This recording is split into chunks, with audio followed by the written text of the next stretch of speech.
Hello, hello.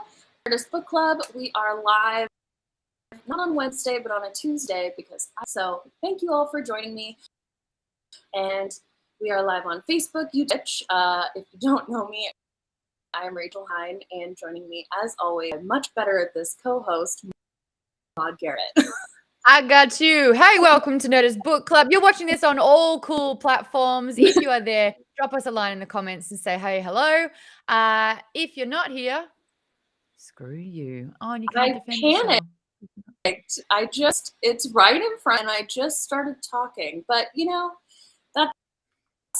that's why we have book club, because and talented, sunny Maude Garrett and...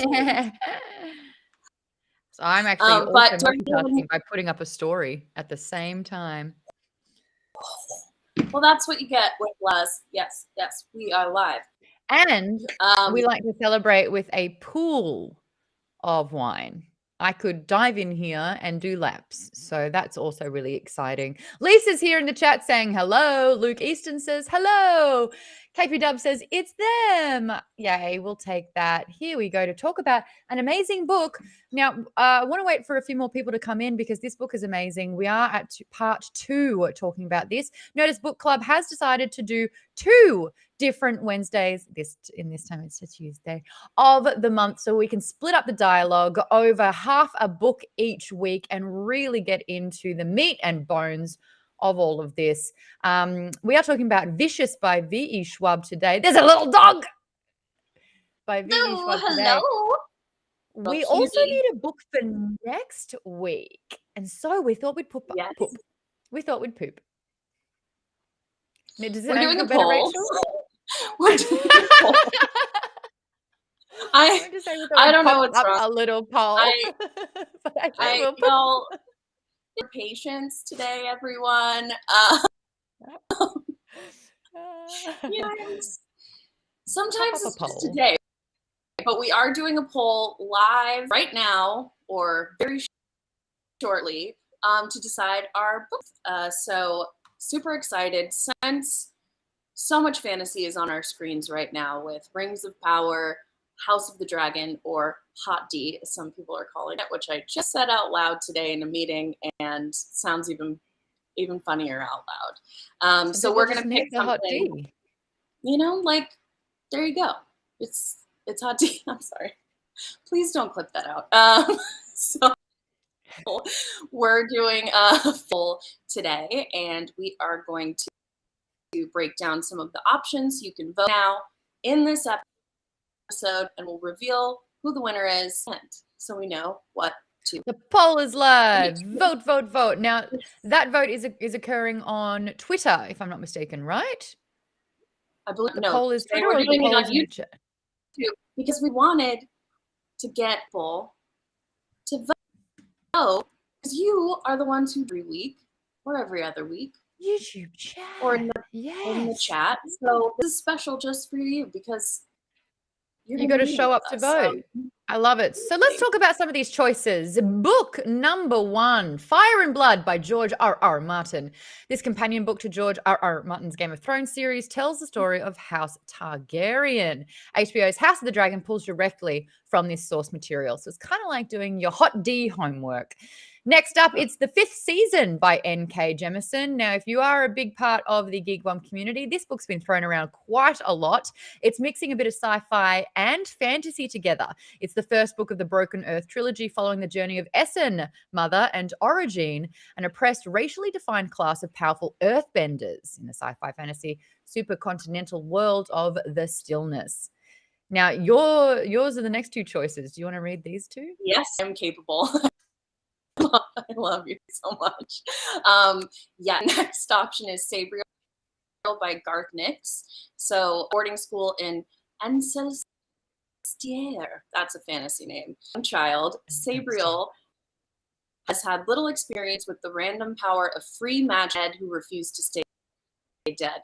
Can you guess why I picked this one? During her final semester, her father, the Abhorsen, which is very Darth Vader, goes missing, and Sabriel enter the old kingdom to find him. Ooh, and that fun fact on Audible, that one's narrated by Tim Curry. So that's fun. Which is because he's getting up there. So any his voice is a treasure. And then our fourth option is Black Rebecca Roanhorse.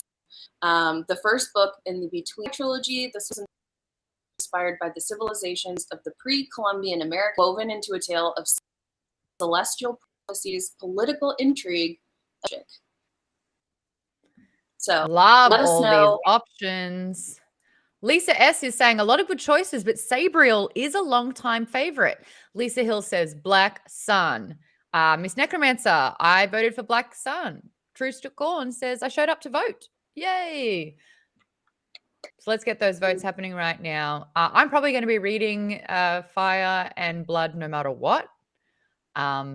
Luke says I'm going with Fire and Blood because I've been wanting to watch that along with House of the Dragon. That's why we put it in there. Just a little pairing, kind of like book club and wine. It's a great pairing. There you go.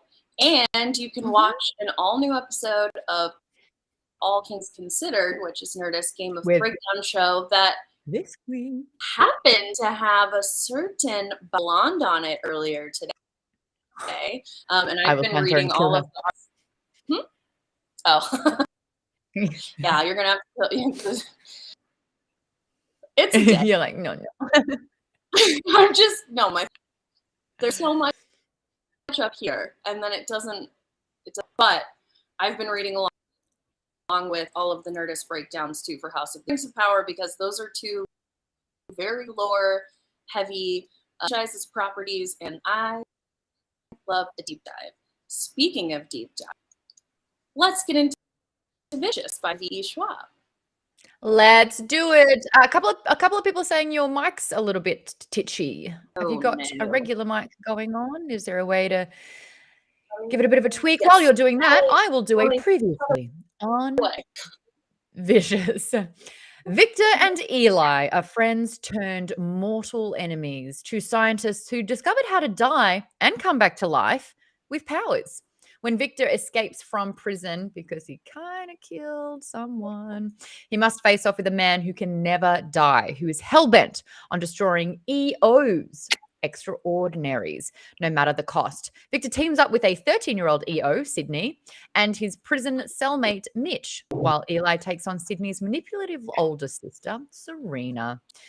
So in the last episode, which happened a couple of Wednesdays ago, we were talking about the notion of sort of near-death experiences, and that being did you realize the problem, Rach? Is that what that face is? The dawning of... No, absolutely not. I guess we're hi. Hello. Look, wow, I was going to really film good on the stage today. How's I don't know if that even... Hold on. How's this? Testing. Oh, wow. Girl, you sound great. I'm not actually... Well, my earbuds may have dominated in microphone, and I just put mine on as well. So now, welcome to the show that sounds a lot better than 5 seconds ago. Hell yeah. I was going to film... But you sound great. At the stage today, but I've a bunch of stuff at home. So now I'm here. And Vicious.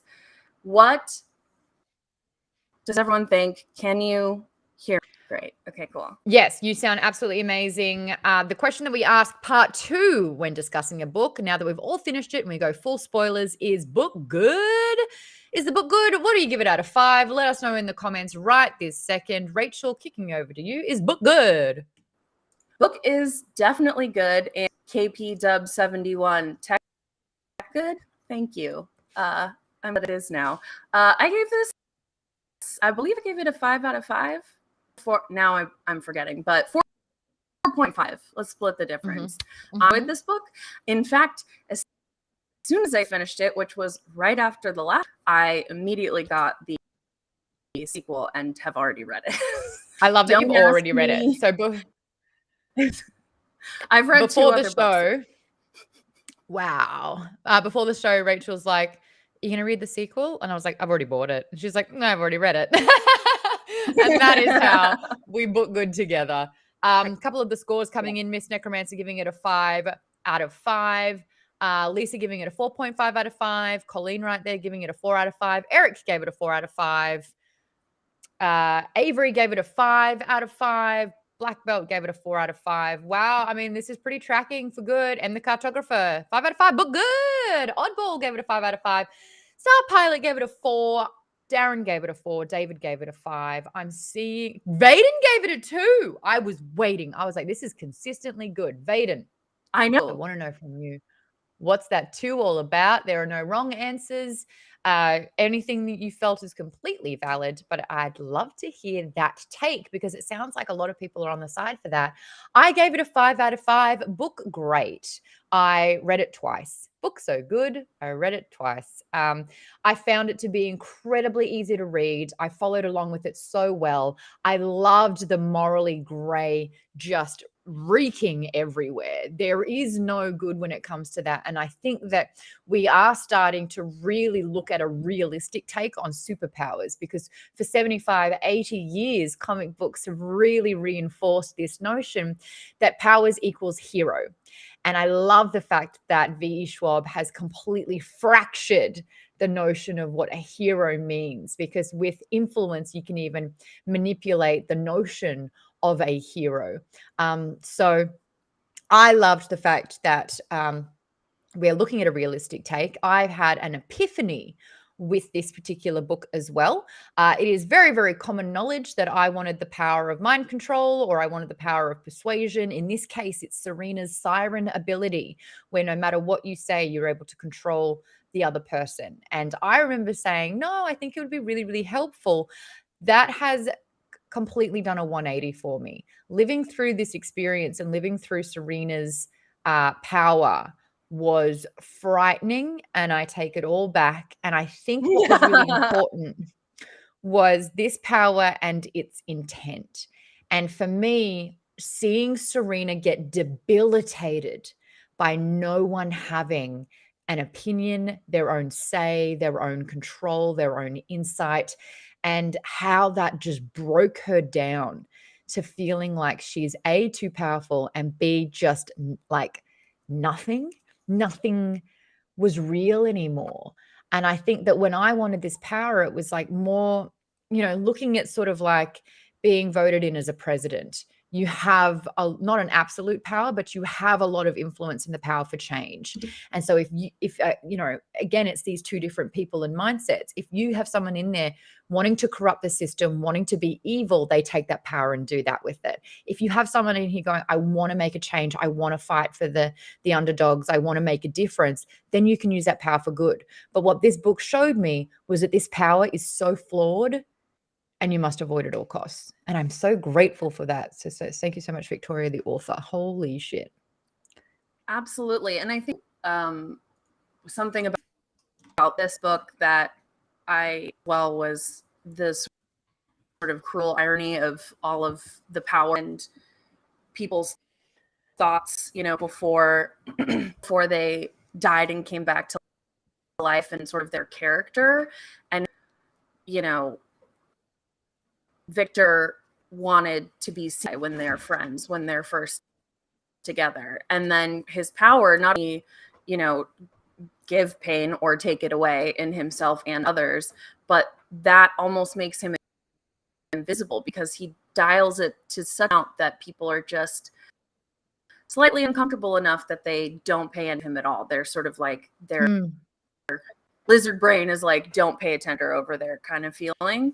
And it's similarly with Serena. She, was she seemed like a big personality. She always got her way. It seemed like even before, to not have any challenge or anything like that, any kind of pushback would drive her crazy, because it's sort of the opposite of what she wants to influence, but it's so powerful. She's not even influencing. It's just, it's too easy. There's no to be made. Yeah. And that was so interesting for me, because it's like, that's not what I wanted from it. That's not what I want to do. And it was interesting with her power, she could not switch it off. It was like, no matter what she said, someone would bow down to her whim like that. And the Mhm. fact that it didn't, like, she knew when she overstepped with like the ex-boyfriend, when she's just like, go jump off a bridge, and he did, and she was just like, oh no. But to see how, like, I never really understood the relationship that she had with Eli Mhm. and why she backed him and why she was so desperate for his approval, knowing that he wanted to kill her. I was like, girl, what are you doing? But then she doesn't want to be alive. So that kind of, yeah, I was like, oh, okay. Now, Vaden has come forward explaining the 2 out of 5. I found the book lacking in many ways. Specifically, the characters' motivations for their actions was a big one. Also, the powers that they had were cool, but their uses lacked any creativity and depth. I think we are quite spoiled when we have an ensemble cast of people with powers, and like you kind of plan and strategize around said powers. And it wasn't until 3/4 of the way through the book where Sydney's like, he's killing them all. Why don't you just recruit them instead? And then that's actually when it became really interesting. So I liked the 3rd act, as we'll call it, because they did start expanding. We saw these powers and how useful they could be. How different they are, and sort of what you kind of already know. You get to know a character based on their power before you even know anything about them. But to Vaden's point, for the first part, the character's motivations, I felt like and totally entitled to dislike it, not an argument, but Yeah. I really section for the Eli flashbacks and the fact that we didn't really get as many with Victor, because to me, I think Eli is very much a case of nurture, where the that he experienced, the sort of his reaction to it, like all of those things are sort of, he's a product a little bit, obviously he makes this, but a product of his environment, why he has this, very kind of toxic belief systems, and inherently thinking that, you are bad, people who are like that, like there's a lot to be kind of read into there. Both of us, former Catholic school, or no? Presbyterian boobs. Yeah, but I wasn't raised Presbyterian at all. And I raised Catholic, but I was raised by an ex-Catholic and went to an all-girls Catholic school. So that shit is deep. Oh, I phoned it in. I absolutely manipulated the system at school, where I pretended that I was just this devout person, and in the background I was like, I'm just gonna smoke a ciggy. But I should have done that. I will say that I was very obvious. My disdain. Disdain? No, I played the game and I was there for the long haul. I can't do that. But I will say that there was a very disturbing moment with Eli, because what happens is initially Victor and Eli are at the same kind of headspace. They're both a little fucked up. Like they both have that kind of sense of, like, they're a deviant in a particular way, whether it's, not going with the norm, wanting to challenge people, wanting to feel or be important in particular ways, the way that they had that competition going. So they were kind of like, if there was a race, they were starting from the same line. But then that's when they diverted, and neither were good people, which is like really interesting about all of this. But the one moment with Eli where I was like, I will not back you. And it was this beautiful play-by-play of him justifying his actions when he had to take out the janitor. And this was the whole kind of like, as a reminder, he went to Professor Limbs, which is his professor who was helping him with this dissertation, or his thesis, I should say. And he was trying to steal the files. A janitor saw him, helped it, gave it to him, and he killed Professor Lim by pushing him down the stairs. Completely justified that as well. And he even notes, I wish I'd felt something. I wish I'd felt an appropriate response in this moment, but I didn't. And that's God telling me that I'm on the right path. And then I realized that the police saw the janitor, and the janitor can actually uncorroborate my story and say that I'd entered the building before the police thought that I was entering for the first time. So I actually have to kill him because he's a witness that could jeopardize me. And the way he describes it was, I was like, oh my God. It was awful. It was creepy for me. And it was, I could have stopped any time. I could have not followed him There was every chance that I could have just stopped when I tracked his time schedule. At any time, I could have not gone into the car, and I could have not followed him, and I could have not pulled the steering wheel and run over him and then backed over him. At any of those times, I didn't have to do that. And I didn't really even want to. But the fact that I did that, that was God guiding me. And so the way that he justified it, I was just like, all right, Team Vic. The way that religious systems are used to justify some of the most horrific shit. This was very well sort of alluded to throughout everything with Eli. But I think also Victor, I still, the sense I get from him too is a little bit more that he doesn't necessarily process things the same way as other people. Like, because he does have a little kernel of empathy. Like, he does care a little bit. And I think it's, for me, I think it's, he even try to pretend to be normal, that he's not. He knows he's not a hero. He knows he's not popular. And I think that's where, even from the beginning, he is already a step ahead in my book, because he's not pretending to be a hero. Whereas Eli really believes that he's a hero. Truly believes his motives are justified. Colleen says he rationalized that if God didn't want him to do it, then God could have stopped it. That's not how that works. True Scorn says Eli's justifications were something. I hope it was a return to life that took something from him that made him a zealot. So he wasn't like this initially, but when he died, that's what was taken from him. This rationalization, I guess you could say. Stephanie just says Eli's 100% a psycho. Yeah, totally agree. And I think also to the different EOs that we meet in this book, Serena and Victor and Eli say that they feel like something is missing afterwards, right?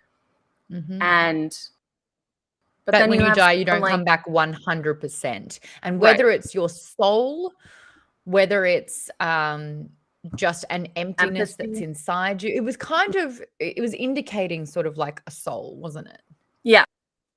That's the read I got on it. But Sydney, who she's small and all of those things, like she had a physical reaction to, but doesn't, like, she, to me, and I think Serena notes this at some point, but she became even more alive. Yes. Like, doing all these good things. So much, Victor kind of uses his revenge to try not to care. Eli uses delusion and his own self-talk to kind of justify things. Serena just to justify them, because no matter what she says, now this is her power. It's Eli, who is the first person who can kind of push back a little, not all the time, but because he can heal, it's sort of like will fade eventually for him. So it's also something super exciting for her, because she's been doing this for a year, and now she has someone who she has to push a little hard more about what she's going to say each day to keep him from working. It's a challenge for the first time. But they're all sort of justifying their sins by being like, there's something missing. It's like, maybe you feel different. Sure, you came back from the dead. That's super valid. Maybe you got a great power. Or maybe you got a great power and you didn't want the great responsibility. Yeah. Which I totally I get. wouldn't. I don't need that. Just to T-Bear Will, who's just joined us. And if you are just joining us, a big hello to you. Welcome to Nerdist Book Club. We meet twice a month to talk about the one book. And today it is a book called Vicious by V.E. Schwab. And so it is full spoilers. If you've read the book, absolutely stick on by, because we are talking about all the fun stuff, like which of the powers was the best one. A lot of people saying, was it Dominic? His power of, was it Dominic? His power of going through kind of space and time. And space. Yeah. It was really interesting because Go ahead. I start getting really into the whole power dynamic where it's like, especially when Victor starts saying Serena's the most powerful, the only one who's as powerful is her sister. And I'm like, you're right. There are varying degrees of power. And do you have absolute power like Serena does? She possesses absolute power. Whereas Eli can only use the power in himself. So it's a very insular thing and he can't really help anyone else. And I loved that was Serena's take, being like, oh, you don't think you're a menace to society because you don't really have like an outward power. It only affects you. Therefore, you can't really negatively affect anyone else.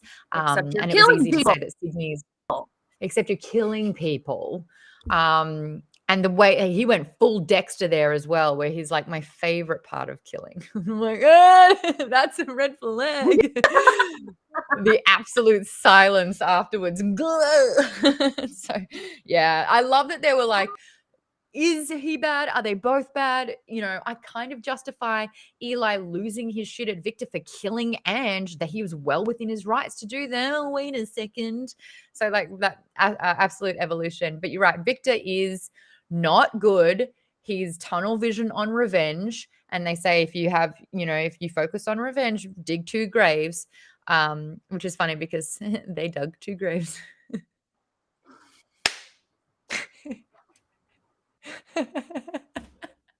Yes. Good time. But back to the power. Dominic's was interesting because it was so powerful in that particular moment where you can stop time and shadow walk.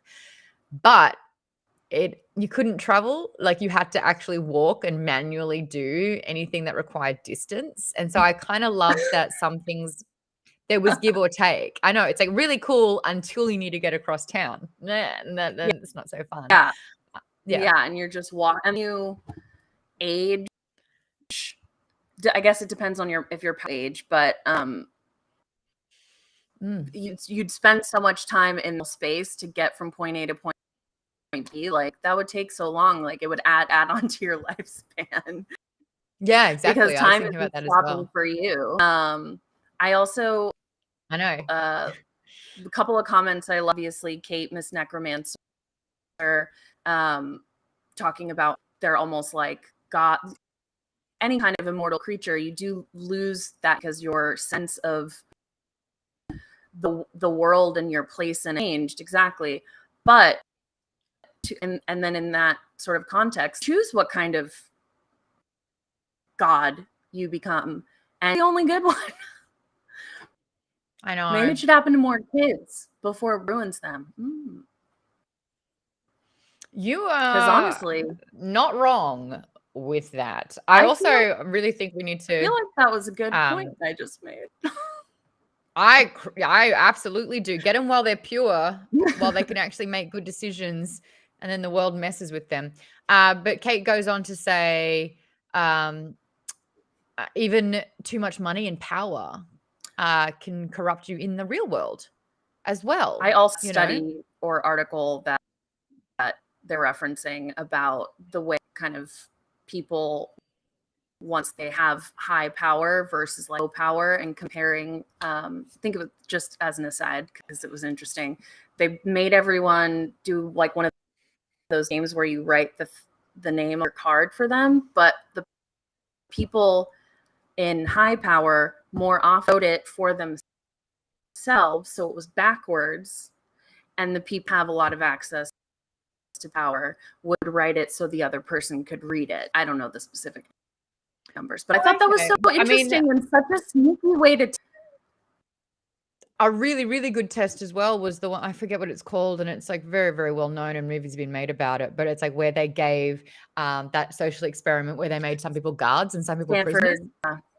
That's Stanford prison. And how that power, where they felt like that they earned that role to just abuse the other people that did nothing. They were role playing and they just took it really seriously. So you're right. I mean, and then add your money. fame, all these things to that. It's very, very dangerous, which is why if someone does have a level of fame and they're still somewhat decent, you're just like, whoa. I know. Well done. Well done. I know. And then imagine you're rich and with superpowers, and then you're just Lex Luthor.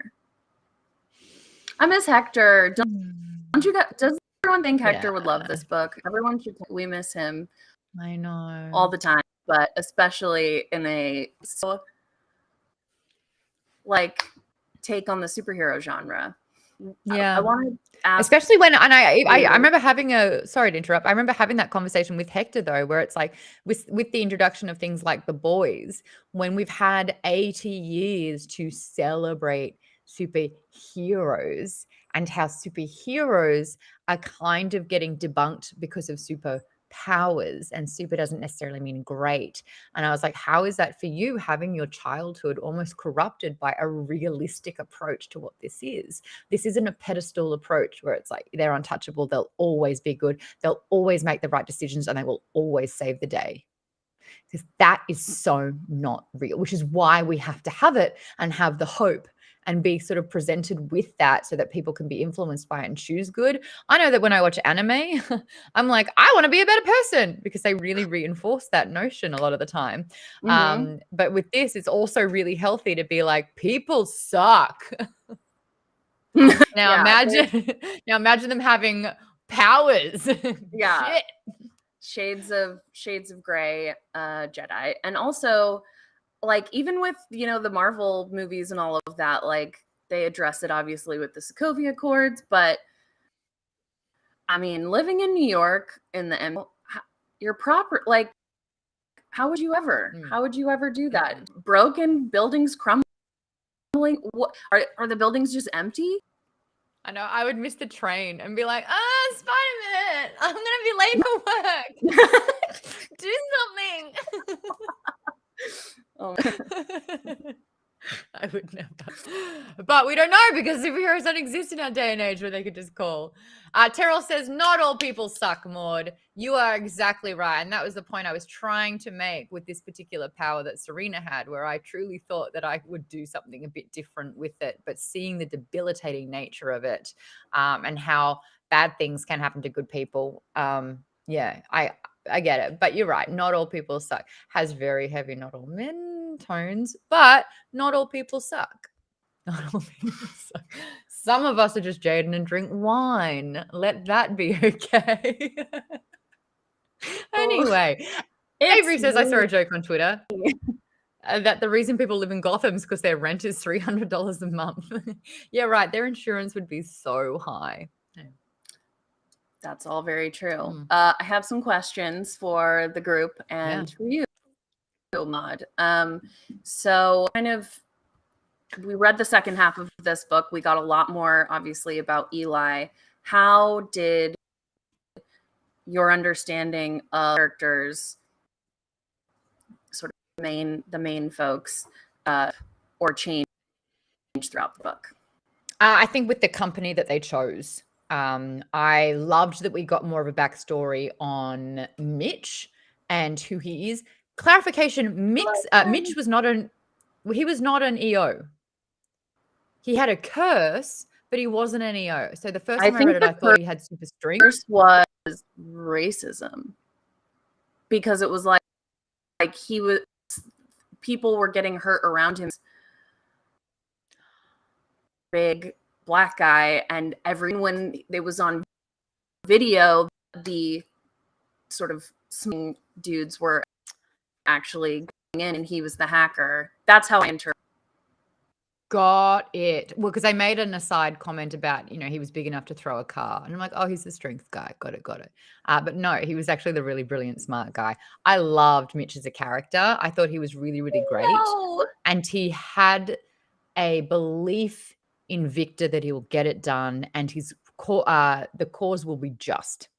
And almost that was enough for me. But I love that we got a Mitch backstory. I love that we got an Eli insight into Eli's brain and mind, even though that really flicked the switch. Thanks, Victor, for discerning that Eli was evil. And I love that we got inside Serena's head as well. We really understood her.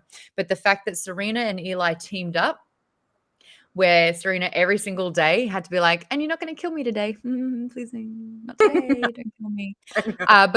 But found excitement in that. And then Eli justifying, well, she's convenient. I'll give her that. But I really need to not be dependent on her because I will have to kill her because she is too strong and she's not good. So that was their dynamic. And then you got Victor, who teamed up with Mitch, good guy, and Sydney, perfect, like wonderful, just good, inherently good inside. And then the dog Dole. So we got Dole as well. And you want me to love someone? Bring a dog in and let them accept the dog. I know, as a and then part bring of the them team. back to life twice. Yeah, I know. I was about that and Mitch both. Because first he is facing off with Eli in the bar when they get Dominic, and I thought he was a gunner. I thought he was an EO. And then he was like, no, I just wore a bullet. That's why the super strength, because it played into my narrative that he had super strength. Where I was like, oh, the bullet grazed, but he was like strong enough or whatever. But yeah, so the second time I read it, I was like, vest. Yeah. And I also, in the second time where they outsmart Serena, which I want to get to how her journey ended. But I was really nervous about that too. And then nope, he thought of that. So I was to see that he made it through. I also feel like the reasons that Eli with Serena, he's compelled a certain way, but there's a line right after they go to Smooch Town where he's thinking. Did he even want to do that? What? No, it just came out. No, did he even want to be intimate with Serena? Like, of course, she said, I think. No, she said, kiss me now. And he's like, oh. And it's like, well, no, it's that really I interesting, wondered, that dynamic. She didn't like expressly command V1, but I would like to know people's thoughts on this. Because there isn't a line, not that unconsensual is okay, because it's definitely not. But he even on what she's compelling does find moments where with her, and there's a part where he says like he actually feels a little since he met her, and I think that's just because he's been untouchable for so long. He control everything. He just met someone who really control everything. And he's losing that control. And he hates that. He hates that he'll never be able to control in the way that she can. And then when she starts overstepping, but doing things that she feel will be beneficial, but didn't get his approval to do so, that's when he realizes that he's losing control and she's the issue and therefore needs to be taken out. But there was a time there, you're exactly right, where he's like, wait a second, this is actually pretty cool. She knows I want to kill her, but she's still staying by my side. I don't have to be alone. Companionship is actually really, really good in this particular instance. But then she just controlled a little bit too hard, too much. I absolutely agree. Like, boo. Eli got them coffee the next day, says True Scorn. It ain't breakfast, but it's not bad. Oh, you're amazing. Sometimes us women just have to accept basic decency. And that be enough. Yeah. So I have a fun one that as I threw everything again, I latched onto. So before he unceremoniously fell his death, Eli, Victor's professor, came up with scientific terms to potentially describe EOs after Eli heard his sort of thesis draft with him. One was post-traumatic disorder, and the other one was rebirth, a person's desire to escape the life that they had before, redefine themselves based on their ability. How do these two terms, do you think, apply our two boys? Post-traumatic death disorder and rebirth syndrome. So I took that you to go mean first. that was a lot. So sorry. So the post-traumatic death disorder I read for fun. That gave me an idea of sort of something missing. So like kind of like the response, fight, flight, freeze, one of those, but sort of you come back and rather than sort of appreciate the powers that you feel like something is wrong or something is missing. So I think Serena and Eli especially that way. And I think those two were the most selfish, callous people in the book and as yet well. Codependent. And then they became codependent. Don't even get me started. And then rebirth syndrome is kind of like Eli doesn't want to even touch that because that's going through. He is convincing himself that his power are different from all the other powers that are clearly bad, and that it's is like divined from God because he is trying to use his powers to rewrite the person that he is, because he thinks he is bad because he was abused by his religious father. And so I just, obviously he felt to kill that professor, but I also feel like he didn't want to eat his theories because they negated they contradicted they contradict the sort of religious element of all of this, because if you can quantify it down, then you start to like actually have to question what you're doing. What's really interesting with that, though, is that you have Victor and Eli who went through the same experience. They had beforehand knowledge and they consented to dying, and they knew that the experiment would gain the powers. So they had control the 100% of the way. Serena and Sydney had an accident. They had no control over it. They were supposed to die, and they technically had a second lease at life. So what's really interesting is that even though we have two parties with Eli and Victor and Sydney and Serena that went through a different process to die and then come back, who they are sways whether it is your post-traumatic death disorder or rebirth. And it's a choice that you make. And that's what I think is really interesting. And I wonder if the powers dictate that, or if the powers really are summoned by your thought process as you are dying. But that's a really interesting observation. That died with Lim. I think it's both. I think both of are right. I think your character has something to do with it, and I think when you die have something to do with it as well. I also think we talked about this a little bit with Into the Drowning Well, with scientists doing things that seem like you do this, you're risking your life, but that I think part of why I'm not saying scientists are bad. No, but I know what you're saying. Common sense doesn't apply when you have a scientific breakthrough. The breakthrough is more important than some, and in both of these instances, again, not saying all, but when we were dealing with a fictional take, it's the results and the data takes precedence over common sense. And I think that the sort of and I think that's what Vaden struggled with. Sorry. I think that's what Vaden struggled with, where it's just like Vaden gave it 2 out of 5, which is why would you just kill yourself? That's too much of a risk. Doesn't make sense. And I think they apparently are analytical, scientific, they competitive.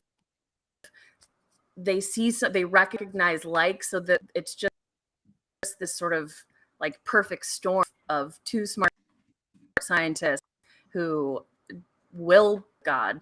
And then I think also did have, even though they both chose it, they had very different experiences waking up to the method by which they did them. Like,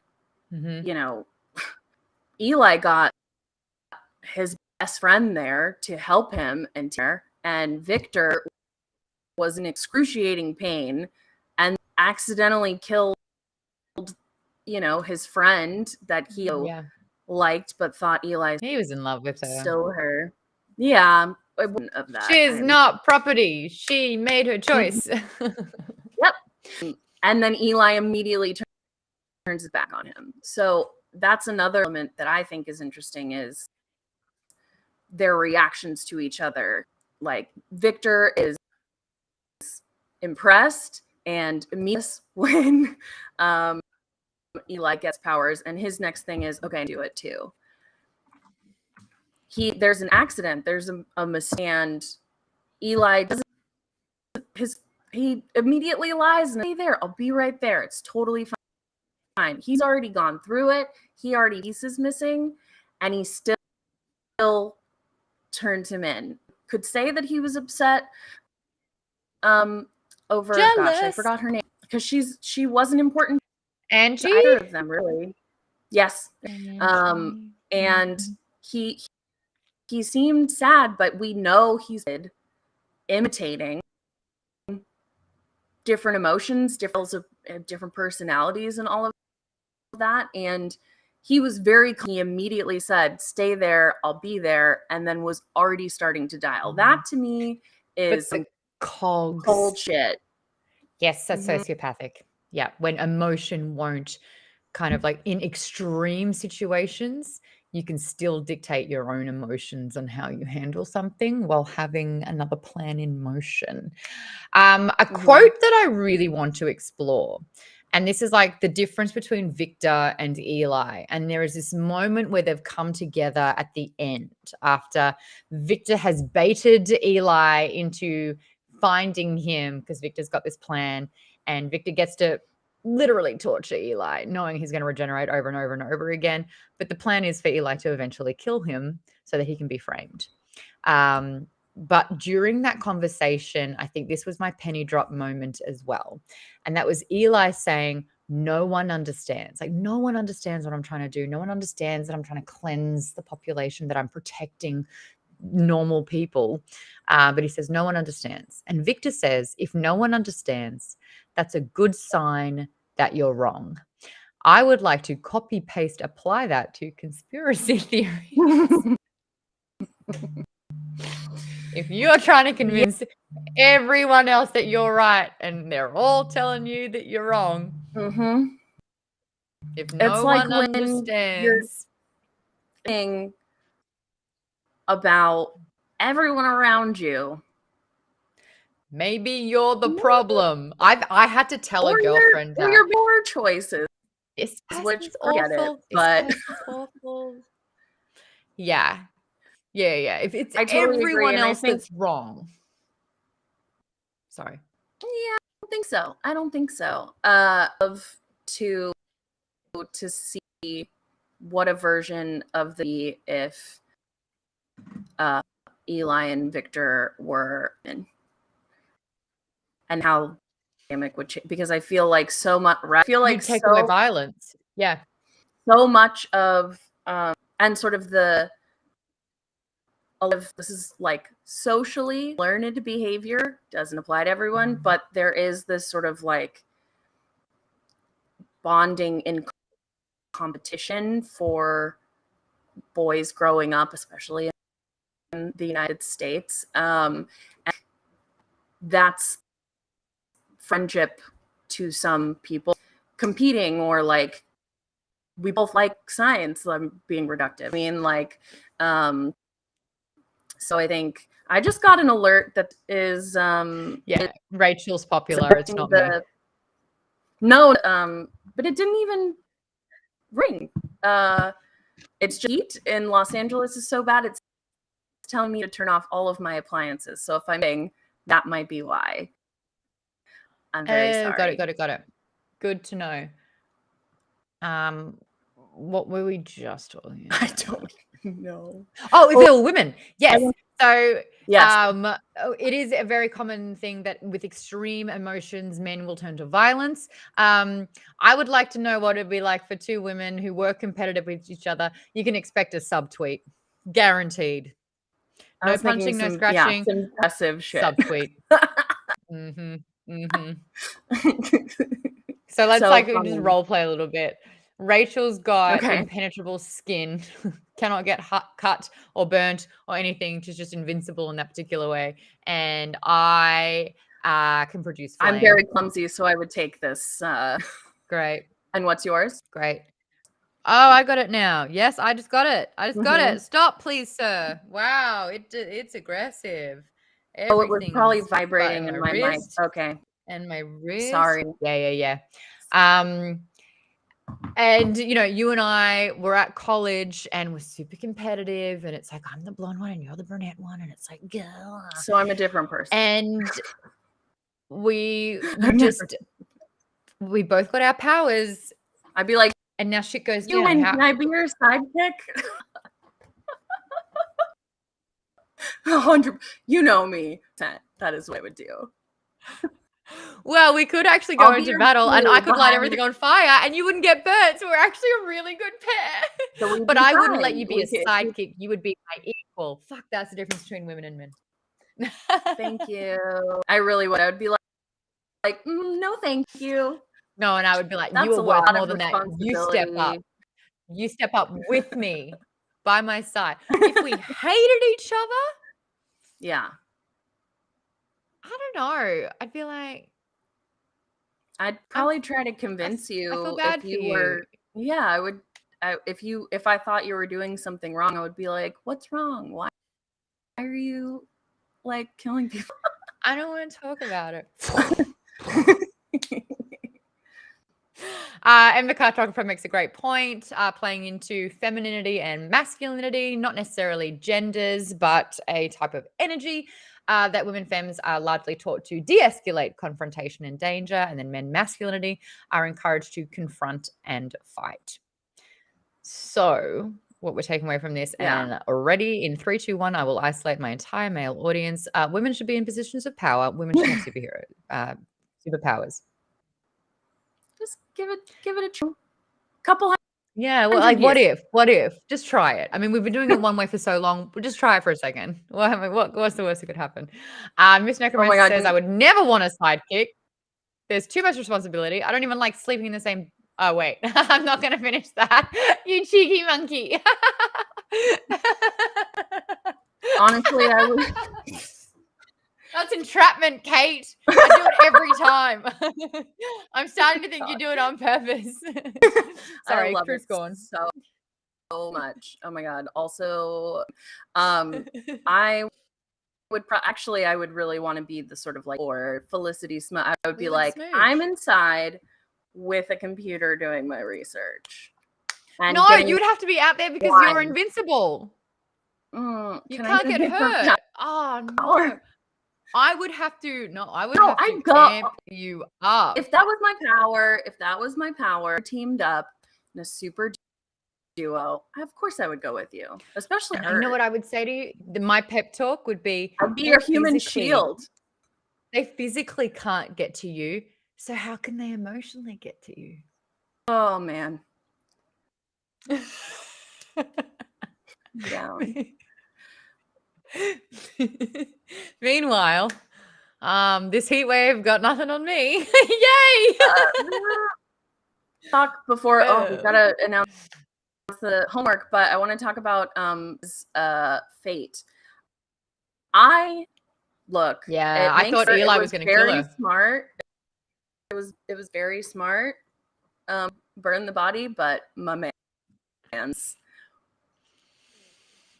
Sydney. They took care of that object, weapon, not a person. And made the choice for Sydney, whose family's like.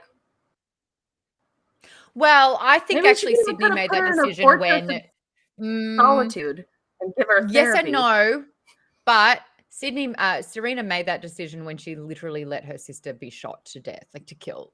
100%. All she did was turn around. But Sydney, so I feel like Serena made her bed. Sydney is a better person. So I feel like that's hard. I'm not saying that it wasn't. But Victor is morally grey. He did what that makes sense. This is like Game of Thrones, and he did what was best for the realm. She was too powerful. She didn't opt to have good decisions. She teamed up with someone who was dangerous. So every single step got her in the position that she was in, which was her untimely death and cremation. And if it wasn't Victor, it was going to be Eli any day now. Oh, 100%. 100%. Avery says, every time you start to think that maybe Victor's not too bad, he does something like that. And that's why I love him as a character. Victor does remain a little unpredictable. No. And I really enjoy his perspective. And he is a very fun anti-hero to somewhat root for, because you want Eli to get his comeuppance, but you also need therapy. Maybe not with your parents, but somebody. You're exactly right. Sorry. Colleen makes a great point on why there was no negotiating with like what happened with Serena. He tested it. He tested that if Serena stayed alive, you're right, her influence was intact. Yeah. There was only one choice, and he ended up protecting Sydney by not telling her about it until it was done. Damn. Thank you, Colleen, for that one. You really did provide the breakthrough that we needed in that moment. What will Sydney's reaction be if she finds out that Victor killed Serena? It's a nice little seed to plant. Very good for the tension. So, tell you what, so much to talk about. We do have an entire doc here filled with great questions. Are any of them true heroes or villains? What is Vicious trying to say about what it means to be alive or powerful or even chosen? What do you think about Eli's reliance on Serena's power? We have so much to talk about here. The sequel, Rachel's read it. We're going to go and talk about all of the things that we didn't get to in this show.